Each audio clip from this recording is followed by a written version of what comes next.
नमो अरिहन्ताणं नमो सिद्धाणं नमो आयर्याणं नमो उवज्झायाणं नमो लोये सब्बसाहूणम् एषो पञ्चणमुक्कारो सब्बपावपणासनो मङ्गलाणं च सब्बेसिं पढमं हवै मङ्गलम् कल्याणपादपारामं श्रुतगङ्गा हिमाचलम् विश्वाम्भोजरविं देवं वन्दे श्रीज्ञातनन्दनम् अज्ञानातिमिरान्धानां ज्ञानाञ्जनशलाकया नेत्रमुन्मीलितं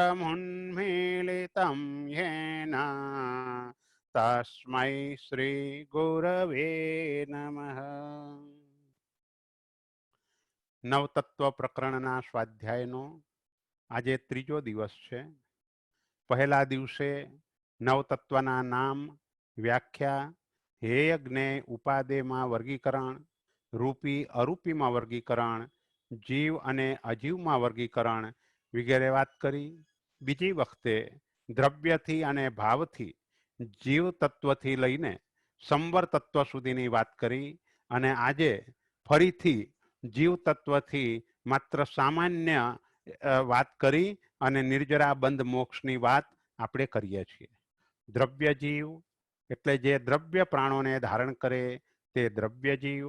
દ્રવ્ય પ્રાણો કેટલાક જીવો 4 પ્રાણોને, કેટલાક 6 પ્રાણને, કેટલાક 7 પ્રાણને, કેટલાક 8 પ્રાણને, કેટલાક 9 પ્રાણને, તો કેટલાક જીવો 10 પ્રાણને ધારણ કરનારા હોય છે.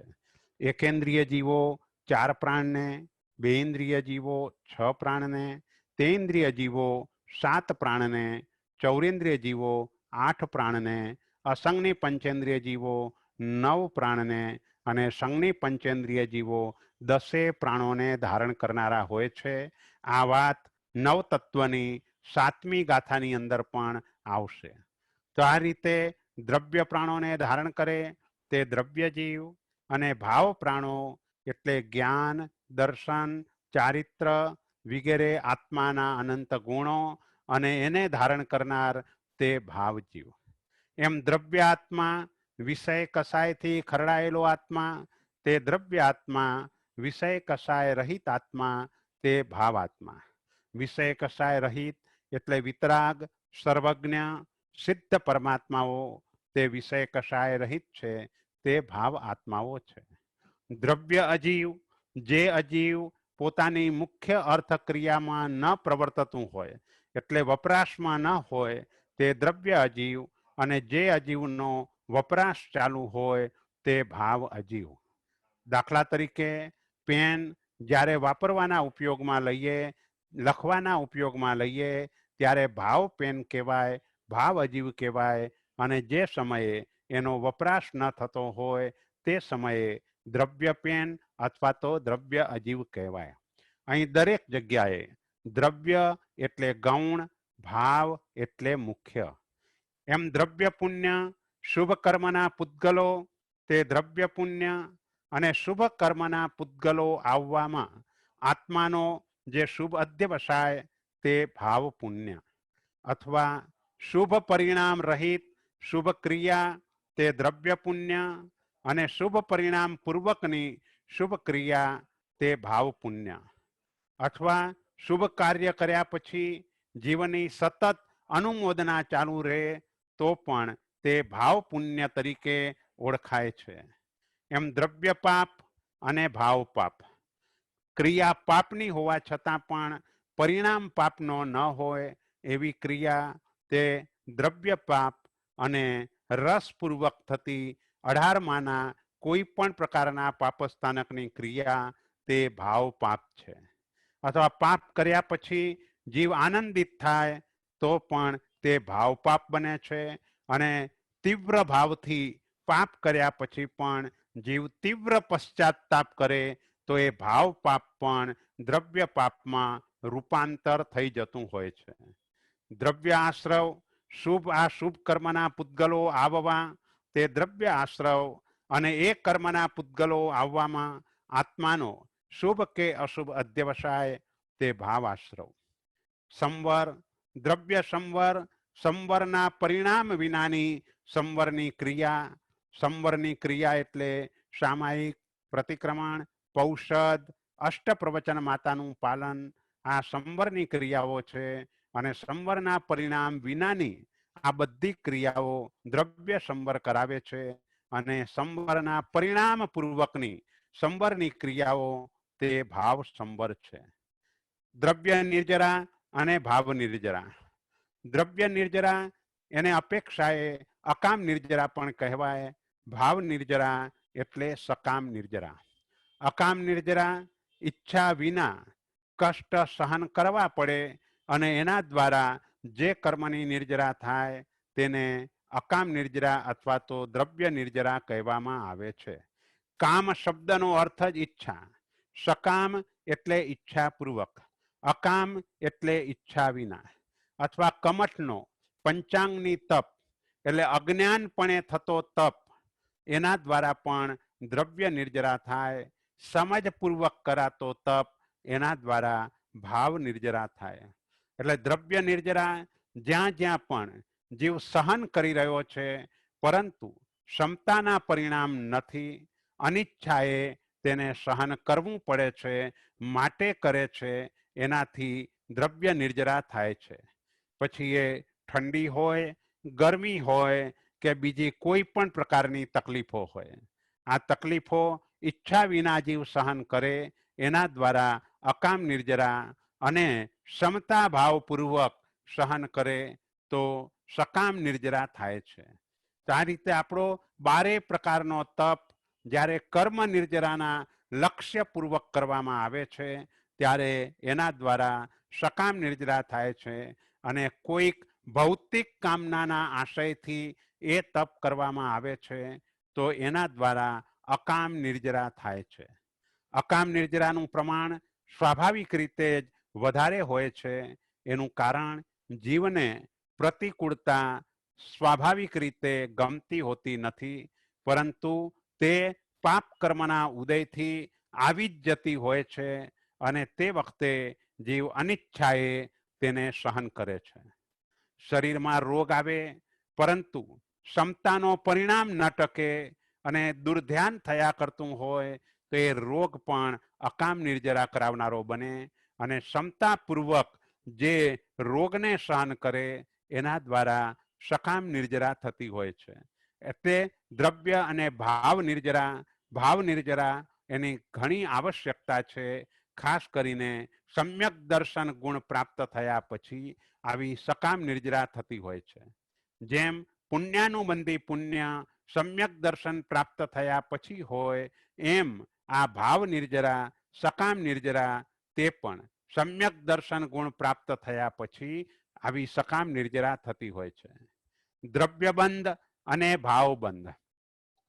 जे शुभाशुभ कर्मना पुद्गलो बंधाय अथवा तो जे कर्म पुद्गलो एवा रीते बंधाय के जे पश्चाताप द्वारा के पश्चाताप पूर्वकना प्रतिक्रमण द्वारा दूर थई जाय एवा बंधने द्रव्यबंध कहेवाय। अने जे कर्मो एवी रीते बंधाया होय के जेने माटे तीव्र तप करवो पड़े अथवा जे कर्म अवश्य भोगववू पड़े। जेम लोगस्थ सूत्रमां आपणे बोलीए छीए विहूय रय मला। टाळ्या छे कर्म रज अने कर्म मल जेमणे एवा। तो आ रज एटले पश्चाताप अने पश्चाताप पूर्वकना प्रतिक्रमणथी दूर थई जाय एने रज कहेवाय अने मल एटले जेमां तीव्र तप करवो पड़े अथवा तो जे कर्म एवं निकाचित थई गयुं होय के जेना कारणे अवश्य भोगववू पड़े तेने आपणे भावबंध तरीके ओळखीए छीए। એટલે આ રીતે દ્રવ્યબંધ અને ભાવબંધ શાસ્ત્રીય પરિભાષામાં સ્પૃષ્ટ, બદ્ધ, નિધત્ત અને નિકાચિત આવા 4 ભેદો કહેવામાં આવે છે. બંધના જે 4 પ્રકાર બતાવ્યા છે તે પ્રકૃતિ બંધ વગેરે 4 પ્રકાર છે. અને રસબંધની અંદર, કારણ કે 4 પ્રકારના બંધમાં મહત્વનો બંધ તે રસબંધ છે. અને રસબંધની અંદર પણ 4 પેટા ભેદ આ રીતે સ્પૃષ્ટ, બદ્ધ, નિધત્ત અને નિકાચિત એ પેટા ભેદો પડે છે. એમાંના પહેલા 2 દ્રવ્ય બંધ ગણાય અને પછીના 2 ભાવ બંધ ગણાય. દ્રવ્ય મોક્ષ અને ભાવ મોક્ષ. 8 કર્મનો ક્ષય થવો તે દ્રવ્ય મોક્ષ, અને 8 કર્મનો ક્ષય થયા પછી આત્મા અનંત સિદ્ધિને પ્રાપ્ત કરે અથવા તો અનંત જ્ઞાનાદિ ગુણો જ્યાં સાદી અનંત કાળ માટે રહીને સિદ્ધ અવસ્થાની અંદર જે સ્થિર થાય તે ભાવ મોક્ષ છે. તો આ રીતે 9 તત્વો દ્રવ્યથી અને ભાવથી એમ બંને રીતે બતાવ્યા. પહેલી અને બીજી આ 2 ગાથા આપણે પૂર્ણ કરી. બીજી ગાથાની અંદર આપણી જે પણ સંખ્યા બતાવેલી છે તે તત્વના ભેદની સંખ્યા છે. તત્વના ભેદની સંખ્યા એટલે જીવ તત્વ એના 14 ભેદ છે. અજીવના પણ 14, પુણ્યના 42, પાપના 82, આશ્રવના 42, સંવરના 57, નિર્જરાના 12, બંધના 4 અને મોક્ષના 9. આ રીતે એના પેટા ભેદો છે જે દરેક તત્વ વખતે આપણે તેની વાત કરતા જઈશું. ત્રીજી ગાથા જેની અંદર જીવના 1 થી 6 પ્રકારો અને 14મી ગાથા, ચોથી ગાથામાં જીવના 14 પ્રકાર બતાવવામાં આવ્યા છે. જીવ વિચાર પ્રકરણની અંદર આપણે જીવના 563 પ્રકારો પણ જોયા. અહીં નવતત્વની અંદર જીવના પહેલા 1 થી 6 પ્રકાર ત્રીજી ગાથામાં બતાવે છે. એગ વિહ દુવિહ તિવિહ ચૌવિહ પંચ છવ્વિહ જીવા ચેયણ તસ ઇયરેહિમ વેય ગઈ કરણ કાયેહિમ. એગવિહ એટલે 1 પ્રકારે, દુવિહ એટલે 2 પ્રકારે, તિવિહ 3 પ્રકારે, ચૌવિહ 4 પ્રકારે, પંચ એટલે 5 પ્રકારે અને છવ્વિહ એટલે 6 પ્રકારે જીવો છે. 1 પ્રકારે ચેયણ એટલે ચેતના. ચેતના લક્ષણ દ્વારા જીવ 1 પ્રકારે છે. તસ ઇયરેહિમ દુવિહ એટલે 2 પ્રકારે, ત્રસ અને સ્થાવર વડે કરીને જીવ 2 પ્રકારે છે. વેય એટલે 3 વેદ વડે કરીને જીવ 3 પ્રકારે છે. 4 ગતિ વડે કરીને જીવો 4 પ્રકારે છે. ગઈ એટલે ગતિ, 4 ગતિ વડે કરીને જીવો 4 પ્રકારે છે. કરણ એટલે ઇન્દ્રિય, ઇન્દ્રિયો વડે કરીને જીવ 5 પ્રકારે છે. અને કાયેહિમ એટલે કાય વડે કરીને જીવો 6 પ્રકારે છે. તો સૌથી પહેલા જે એક જ પ્રકાર છે તે સર્વશ્રેષ્ઠ છે. અને સર્વશ્રેષ્ઠ હોવાનું કારણ તે છે કે એની અંદર સર્વ સિદ્ધના જીવો એનો પણ સમાવેશ છે. 2, 3, 4, 5, 6 પ્રકારમાં માત્ર સંસારી જીવો છે. 14 પ્રકારમાં પણ માત્ર સંસારી જીવો છે. જીવના 563 પ્રકારોમાં પણ માત્ર સંસારી જીવો છે. એટલે આપણા માટે એગ વિહ અને ચેયણ, બસ આ બહુ જ મહત્વની બાબત છે. ચેતના, જ્યાં જ્યાં ચેતના ત્યાં ત્યાં જીવ. નિગોદથી લઈને સિદ્ધ પરમાત્મા સુધીના સઘળાય જીવોનો સમાવેશ આ 1 પ્રકારમાં કરવામાં આવ્યો છે. એટલે સિદ્ધ પરમાત્માને નમસ્કાર કરતી વખતે મનની અંદર જગતના સર્વ જીવો સિદ્ધ સમાન છે. સત્તાગત રીતે જગતના સર્વ જીવો સિદ્ધ પરમાત્મા તુલ્ય છે. માત્ર કર્મનું આવરણ છે. એ આવરણ ખસી જતા તેઓ પણ સિદ્ધ બને છે. તો અહીં આપણને લાભ શું થાય? જગતના બધા જ જીવોને સિદ્ધ સમાન ગણવાથી અને સિદ્ધ સમાન ગણીને એ ઉપયોગ લાવીને નમસ્કાર કરવાથી લાભ એ થઈ રહ્યો છે કે જ્યારે તમે નમો સિદ્ધાણમ એ પદ બોલો અને તે સમયે માત્ર સિદ્ધશિલા ઉપર રહેલા સર્વ સિદ્ધ પરમાત્માઓ એ જો યાદ આવે અને એમને નમસ્કાર કરીએ તો એ પાંચમા અનંતે સિદ્ધ પરમાત્મા છે અને સર્વ જીવો એને આઠમા અનંતે છે. એટલે પાંચમા અનંતા કરતા આઠમું અનંતું ઘણું મોટું છે. એટલે સંસારી જીવોને પણ સત્તાગત રીતે સિદ્ધ સમાન ગણીને અને એ રીતે ગણવાથી એમની તરફ મૈત્રી ભાવ પ્રકૃષ્ટ બને છે, પ્રમોદ ભાવ એ પણ પ્રકૃષ્ટ બને છે. કારણ કે અમુક જીવો માત્ર પ્રમોદ ભાવનાને જ પાત્ર હોય છે, પરંતુ ત્યાં કરુણા ભાવ હોતો નથી. વિતરાગ, સર્વજ્ઞ, સિદ્ધ પરમાત્માઓ, અરિહંત પરમાત્માઓ ત્યાં માત્ર ને માત્ર આપણને એમની તરફ પ્રમોદ ભાવ હોય છે. કારણ કે અનેક ગુણોના સ્વામી છે અને મોહનીય કર્મનો સંપૂર્ણ ક્ષય થવાના કારણે એ બધા જ ગુણો એમણે પ્રગટ કરેલા છે. માટે તે પ્રમોદ ભાવનાનો વિષય બને છે. એટલે જગતના સર્વ જીવો બસ ચેતના લક્ષણ વડે કરીને જીવો એક પ્રકારે છે આ વિચારવાથી અને એમાં પણ આ સર્વ સિદ્ધ પરમાત્માઓ એ મારા માટે નમસ્કાર કરવા યોગ્ય છે. આ ભાવ લાવવાથી મોટો લાભ એ થશે કે કોઈ પણ જીવની નિંદા કરવાનું કદાપી મન નહીં થાય. એટલે પરપરિવાદ નામના પાપસ્થાનકમાંથી આપણે મુક્ત થઈ જઈશું અને ઘણો મોટો લાભ ત્યાં આપણા આત્માને થશે. આપણા આત્મામાં અનેક પ્રકારના દોષો જે આવી રહ્યા છે, વર્તમાનમાં પણ છે, એ બધાનું કારણ પૂર્વ જન્મોમાં ક્યાંક નિંદા કરેલી છે, વર્તમાન જન્મમાં પણ નિંદા કરવાનું આપણું ચાલુ છે અને એના કારણે જીવનમાં દોષો અવશ્ય આવવાના. એટલે જલ્દી જો સિદ્ધ બનવું હોય તો આ કોઈ પણ જીવનો દોષ ન જોઈએ તો નિંદા પણ ન થાય અને દોષ ન જોવાના કારણે આપણામાંથી આપણો આત્મા પણ દોષ મુક્ત બને. માટે દરેકે આ એક ઉપયોગ રાખવાનો છે કે નિગોદના જીવો પણ સિદ્ધ, કારણ કે આપણે એક નયથી વિચારીએ તો એ પણ સિદ્ધ તુલ્ય છે. કારણ કે જે વખતે સર્વ કર્મનો ક્ષય કરશે ત્યારે તેઓ પણ મોક્ષે જવાના છે.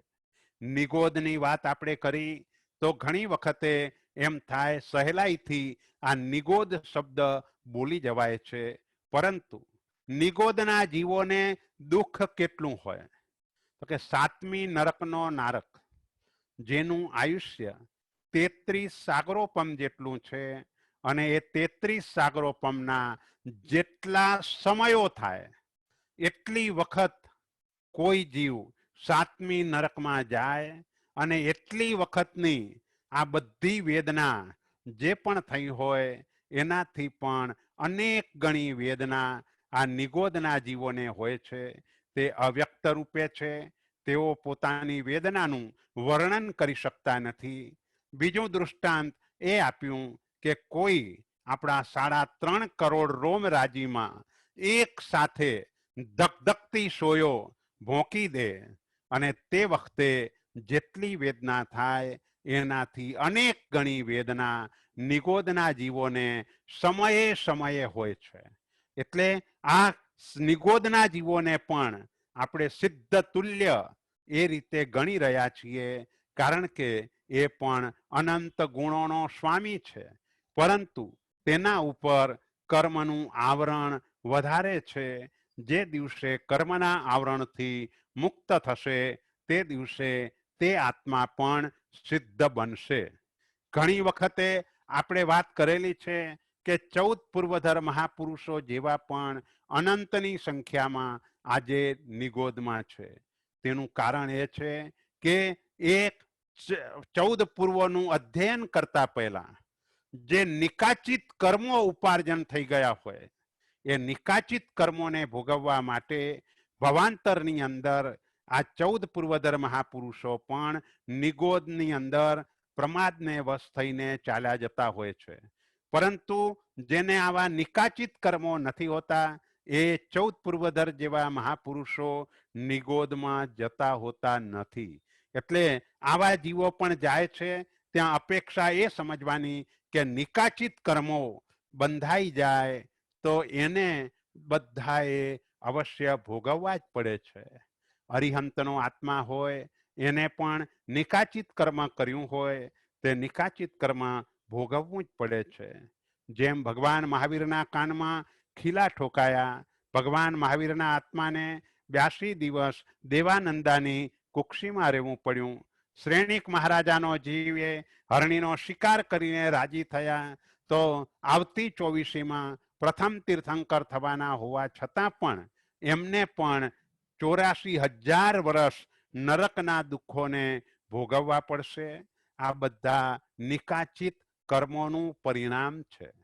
આ નવતત્વનું અધ્યયન આપણે એટલા માટે કરવાનું છે કે આપણા કર્મો કોઈ નિકાચિત ન થાય. આ જન્મની અંદર જે પણ કદાચ ભૂતકાળમાં કોઈ રસપૂર્વકના પાપો થઈ ગયા હોય તો એનો પણ તીવ્ર પશ્ચાતાપ કરી અને એ કર્મને આપણે હળવું કરી દઈએ. ઘણી વખતે જે અતિ તીવ્ર પાપ કરેલું હોય એ પણ તીવ્ર પશ્ચાતાપથી દૂર થઈ જતું હોય છે.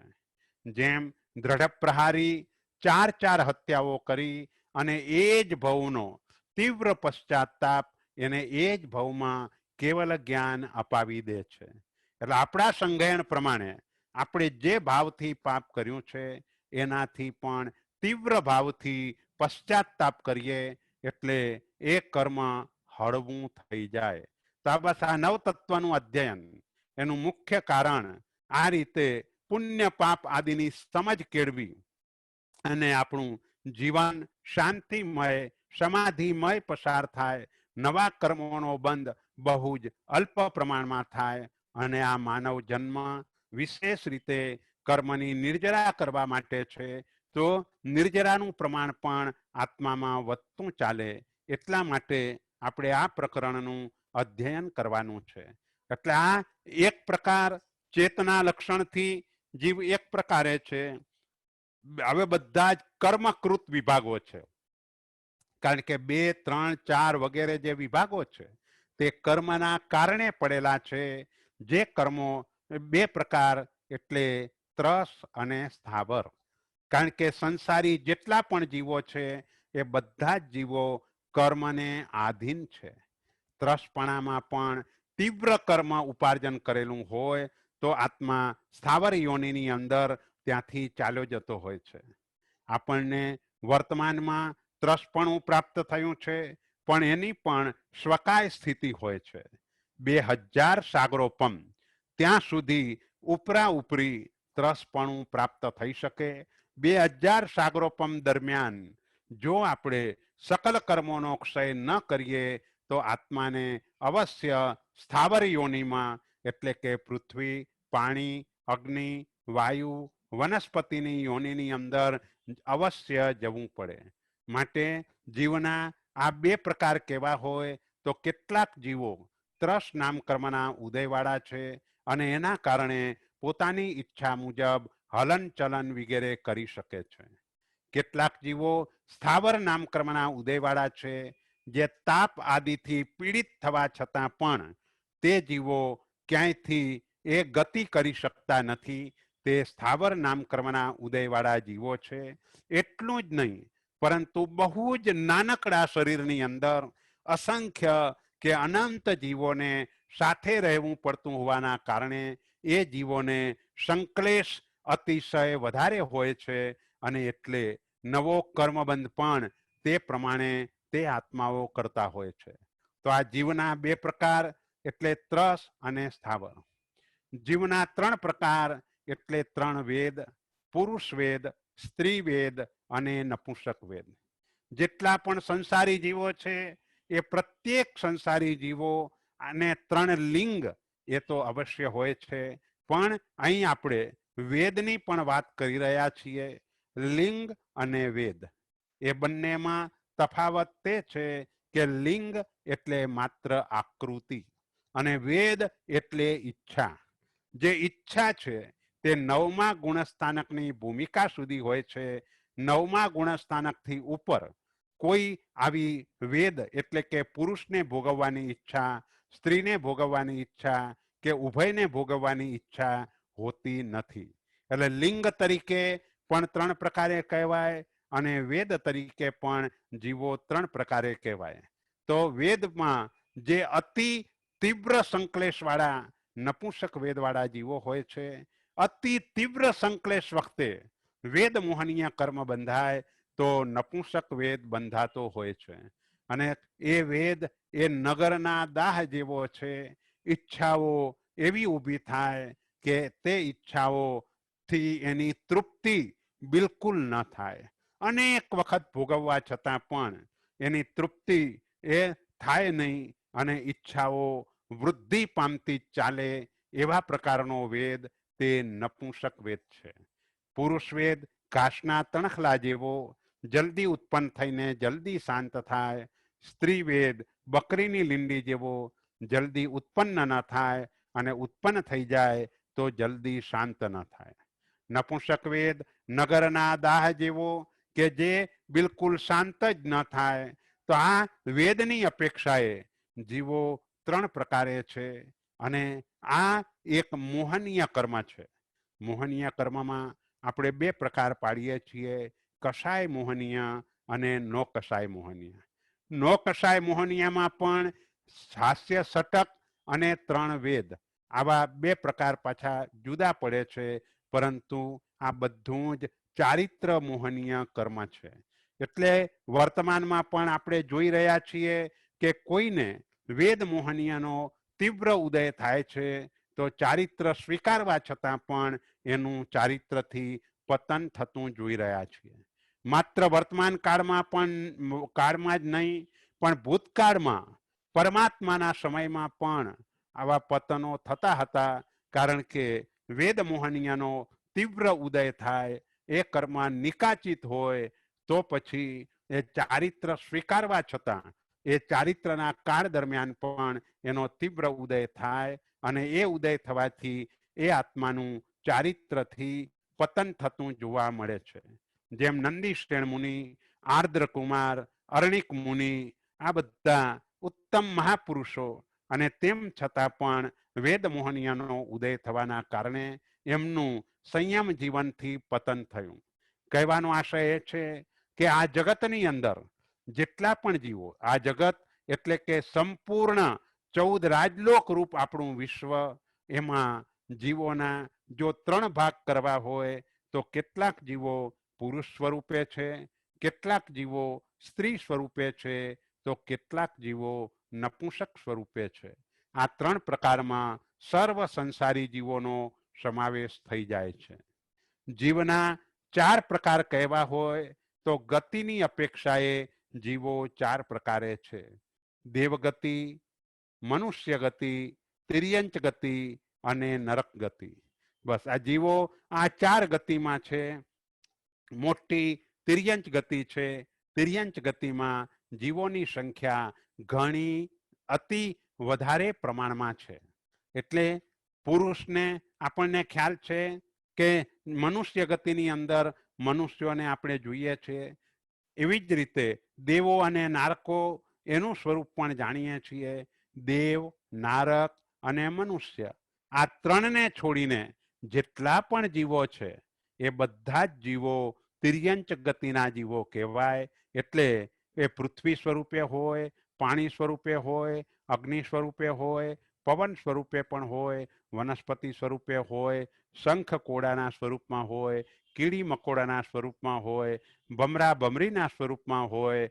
આ બધા જ જીવો કે પછી જલચર, ચતુષ્પદ, ઉર પરિસર્પ, ભુજ પરિસર્પ કે ખેચર, આ બધા જ તિર્યંચ ગતિના વાળા જીવો ગણાય. તો આ ગતિની અપેક્ષાએ જીવો 4 પ્રકારે છે. એટલે આ બધા જ વિભાગો કર્મકૃત વિભાગ છે. અને ગતિ એટલે કે નામ કર્મ થઈ ગયું અને બીજી રીતે એમાં આયુષ્ય કર્મ એ પણ કારણરૂપ બને. વેદની અંદર આપણે જોયું કે નો કશાય ચારિત્ર મોહનીય કર્મ, એમાં પણ એને છૂટું પાડવું હોય તો વેદ નો કશાય ચારિત્ર મોહનીય કર્મ. હજુ પણ એને આગળ વધીને છૂટું પાડવું હોય તો પુરુષ વેદ નો કશાય ચારિત્ર મોહનીય કર્મ, સ્ત્રી વેદ નો કશાય ચારિત્ર મોહનીય કર્મ, નપુંસક વેદ નો કશાય ચારિત્ર મોહનીય કર્મ. આ રીતે એને જુદું પાડી શકાય. ત્રસ અને સ્થાવર એ જે બે પ્રકાર કયા તે નામ કર્મની અપેક્ષાએ છે. કારણ કે નામ કર્મના 103 પ્રકારો છે. 103માં આ ત્રસ દશક અને સ્થાવર દશક પણ આપણે કહેતા હોઈએ છીએ. એમાંની પહેલી પ્રકૃતિ એટલે એકમાં ત્રસ અને બીજામાં સ્થાવર. તો આ રીતે ત્રસપણું અને સ્થાવરપણું તે નામ કર્મના કારણે પડેલો ભેદ છે. વેદ એ મોહનીય કર્મના કારણે પડેલા ભેદ છે. એમ ચાર ગતિ તે અપેક્ષાએ આ રીતે નામ કર્મ અને આયુષ્ય કર્મ બંને એમાં સંલગ્ન છે. અને ત્યાર પછી જીવના 5 પ્રકાર તે ઇન્દ્રિયની અપેક્ષાએ છે. જેટલી ઇન્દ્રિય વધારે એટલો કર્મનો બંધ પણ વધારે, એટલી કર્મની નિર્જરા પણ વધારે. કારણ કે જેમ ઇન્દ્રિય વધે તેમ જીવ તેના વિષય માટે દોડતો થાય તો કર્મનો બંધ વધારે થાય અને અનુકૂળ અને પ્રતિકૂળ વિષયોમાં ક્ષમતાવાળો બને તો તેની કર્મની નિર્જરાનું પ્રમાણ ઘણું વધતું ચાલે. આ પણ નામ કર્મનો પ્રકાર છે. કારણ કે નામ કર્મમાં 5 ઇન્દ્રિયો એ પણ એકેન્દ્રિય જાતિ નામ કર્મ. નામ કર્મમાં પણ આ જાતિ નામ કર્મ છે. 14 પિંડ પ્રકૃતિની અંદર પહેલા ગતિ કહેવાય અને પછી જાતિ કહેવાય. તો આ જાતિની અંદર આ 5 જાતિ, એકેન્દ્રિય જાતિ નામ કર્મ, 2 ઇન્દ્રિય જાતિ નામ કર્મ, 3 ઇન્દ્રિય જાતિ નામ કર્મ, 4 જાતિ નામ કર્મ અને 5 જાતિ નામ કર્મ. એ જેને જેનો ઉદય હોય તે પ્રમાણે તેને તે ઇન્દ્રિયની પ્રાપ્તિ થતી હોય છે. એકેન્દ્રિય જે કર્મબંધ કરે એના કરતા 2 ઇન્દ્રિય 25 ગણો કર્મબંધ કરે. 3 ઇન્દ્રિય વાળો જીવ 50 ગણો કર્મબંધ કરે. 4 ઇન્દ્રિય વાળો જીવ 100 ગણો કર્મબંધ કરે અને 5 ઇન્દ્રિય વાળો જીવ 1000 ગણો કર્મબંધ કરે. અને 5 ઇન્દ્રિયમાં પણ જ્યારે મન ભળે, જીવ સંગની પંચેન્દ્રિય બને ત્યારે અસંખ્ય ગણો કર્મબંધ કરે. એમ કર્મ નિર્જરા તે પણ કરે. એટલે આ માનવ જન્મ માત્ર ને માત્ર ચારિત્ર ધર્મની પ્રાપ્તિ માટે છે. અને એ ચારિત્ર ધર્મ એ પણ પરમાત્માની આજ્ઞા મુજબ સુંદર રીતે પાડવાનું પ્રયત્નપૂર્વકનું જો ચારિત્ર પડાય તો અધૂરી રહેલી સાધના એને પૂર્ણ કરવા માટે ફરીથી માનવ જન્મ પ્રાપ્ત થાય. અને કદાચ પરમાત્મા શ્રીમંદર સ્વામી, યુગમંદર સ્વામી કોઈ પણ અરિહંત પરમાત્મા પાસે જન્મ થયા પછી ત્યાં 8 વર્ષની ઉંમરે ચારિત્રની પ્રાપ્તિ થાય. પરંતુ એના માટે આપણે સતત ચારિત્રની ભાવનાથી ભાવિત હોવા જોઈએ. આ માનવ જન્મમાં ચારિત્ર પ્રાપ્ત નથી કરી શક્યા એનું અત્યંત દુઃખ પણ હોવું જોઈએ. અને જલ્દીથી ચારિત્ર પ્રાપ્ત થાય એના માટેના પ્રયત્નો પણ હોવા જોઈએ.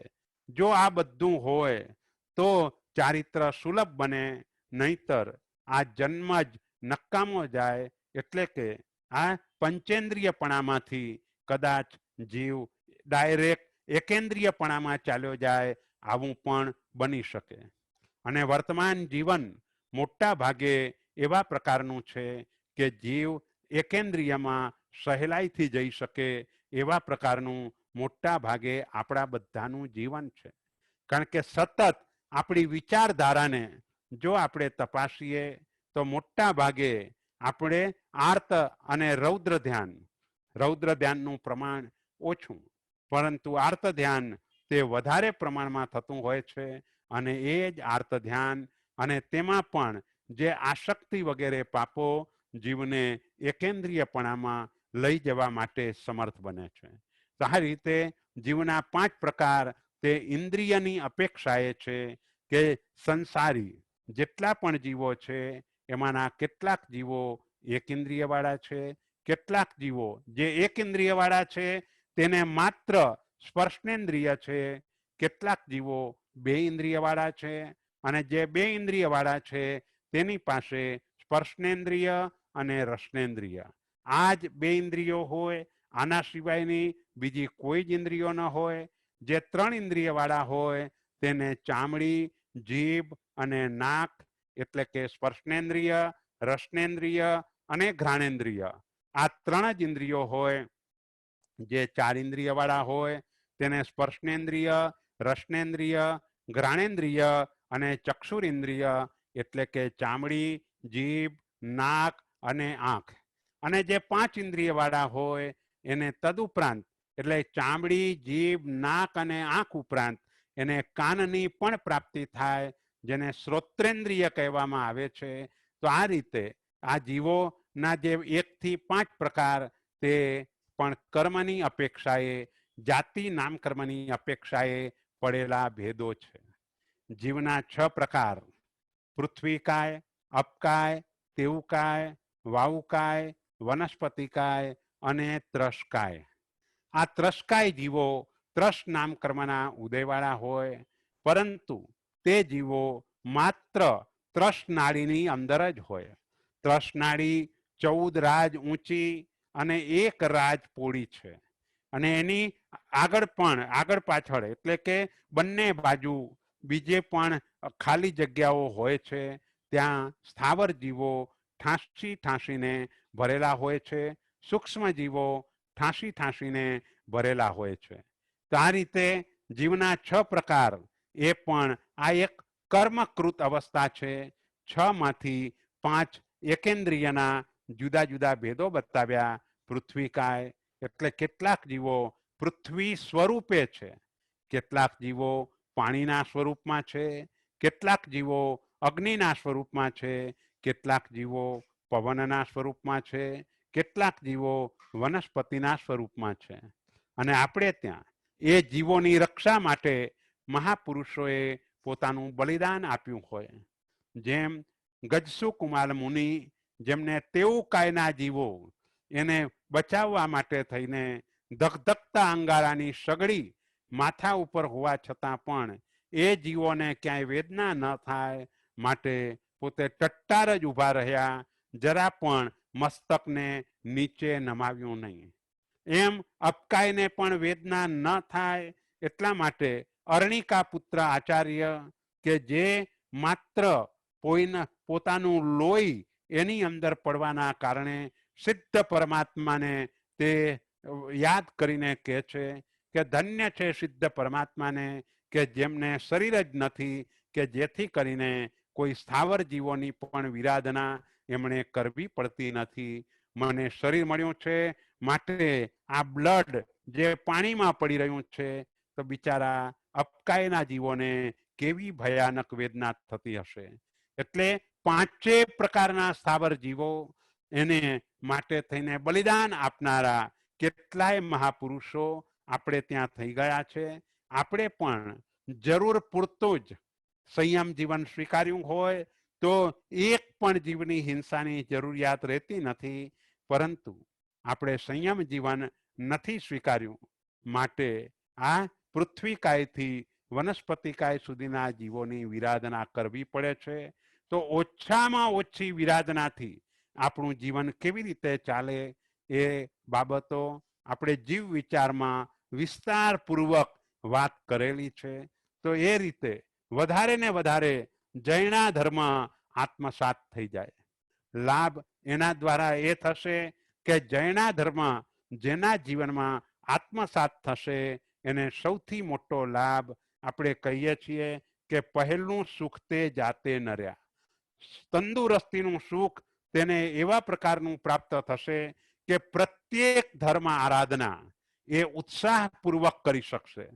જો શરીર જ સારું ન હોય, આરાધના કરવાનો ભાવ પણ હોય પણ તેમ છતાં પણ શરીર સાથ ના આપે તો સહજ રીતે મન પણ ધર્મ ક્રિયાની અંદર જેવું જોઈએ તેવું જોડાતું નથી. એટલે જૈના ધર્મનો આગળ જતા મોટો લાભ તે આ છે કે દીર્ઘાયુષ્ય, એક તો માનવ જીવન અને એમાં પણ દીર્ઘાયુષ્ય જો પ્રાપ્ત થઈ જાય અને તંદુરસ્તી સારી હોય તો સહજ રીતે જ ધર્મના પાલનની અંદર જીવનો ઉત્સાહ વધે, ત્યાં પોતાના વીર્યને તે વધારે ફોરવે અને તેમ થતાં તે વધારે ને વધારે કર્મ નિર્જરા કરી શકે. એટલે સામાન્ય રીતે જૈના દ્વારા પુણ્ય કર્મ ઉપાર્જન થાય, કારણ કે તે અહિંસા નામનો ધર્મ છે, તેનાથી વિશેષ પુણ્ય ઉપાર્જન થાય. પણ આ રીતે ઉપાર્જન થયેલું પુણ્ય તે આગળ જતા વિશેષ કર્મ નિર્જરા કરાવે, વિશેષ સંવર કરાવે. બસ પુણ્યાનુબંધી પુણ્યનો આ જ મોટો લાભ છે. જીવરક્ષાના પરિણામ જ્યારે મનની અંદર અતિશય સ્થિર થઈ જાય અને એ જીવરક્ષાના પરિણામ પૂર્વકની જે પણ ક્રિયાઓ થાય એ બધામાં પુણ્યાનુબંધી પુણ્ય મોટા ભાગે ઉપાર્જન થતું હોય છે અને એ જ આપણને આવી પ્રચંડ કર્મ નિર્જરા કરવામાં તે કારણરૂપ બને છે. માટે આ પાંચેય પ્રકારના સ્થાવર જીવો એની આપણે ખૂબ જૈણા, વધારે ને વધારે જૈણા જીવનની અંદર પાડવાની છે. વર્તમાનમાં આપણું કોઈનું પણ શરીર સારું નથી, કોરોના વગેરેની કોઈને અસર થઈ છે, એ બધાનું કારણ એટલા અંશે જૈણા ઓછી પાડી છે અને જૈણા ઓછી પાડવાના કારણે શરીરની અંદર એવા ઇમ્યુનિટી વગેરે આપણા બરાબર નથી કે જેથી કરીને એની અસર આપણા શરીર ઉપર કે એ રીતે થઈ રહી છે, અથવા કોઈ પણ શારીરિક તકલીફો આપણા જીવનમાં આવે છે. એનું કારણ પૂર્વ જન્મમાં આ સ્થાવર જીવો એની જૈણા સારી રીતે પાડી નથી, એનું પરિણામ છે. એટલે 5 પ્રકાર એ થઈ ગયા અને છઠ્ઠો પ્રકાર ત્રસ્કાય. આ 6 માં સર્વ સંસારી જીવો આવી ગયા, કારણ કે બીજી રીતે આપણે વિચારીએ તો જીવના 2 પ્રકારમાં ત્રસ અને સ્થાવર કયા. તો અહીં ત્રસનો એક પ્રકાર એમ જ રહ્યો અને સ્થાવર જીવોના જુદા જુદા 5 પ્રકારો બતાવી દીધા. એ રીતે જીવ 6 પ્રકારે પણ છે.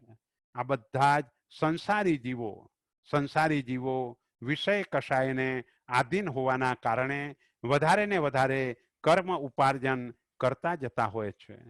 જે સંસારી જીવોનું લક્ષ્ય માત્ર સિદ્ધિ પદની પ્રાપ્તિ કરવાનું છે, એવા જીવો વિષય કષાયનું પ્રમાણ ઓછું કરતા જાય છે.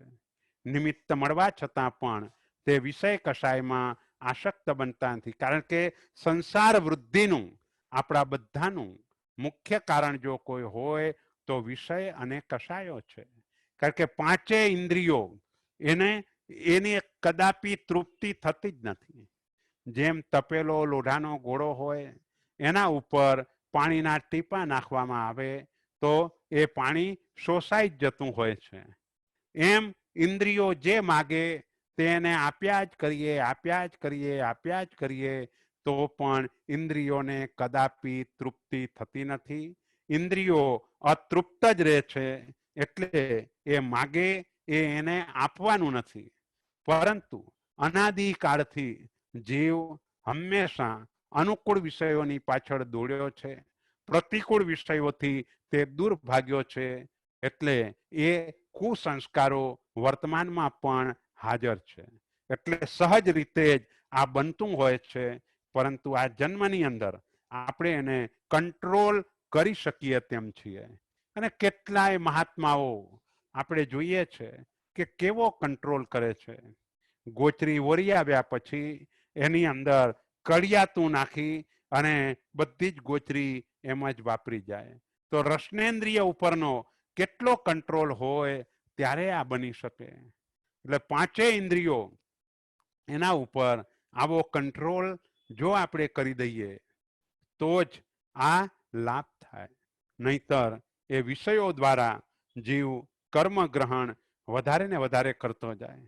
એમાં પણ આપણે સંજ્ઞી પંચેન્દ્રિય છીએ અને સંજ્ઞી પંચેન્દ્રિય હોવાના કારણે કર્મબંધ અતિ તીવ્ર પ્રમાણમાં થાય.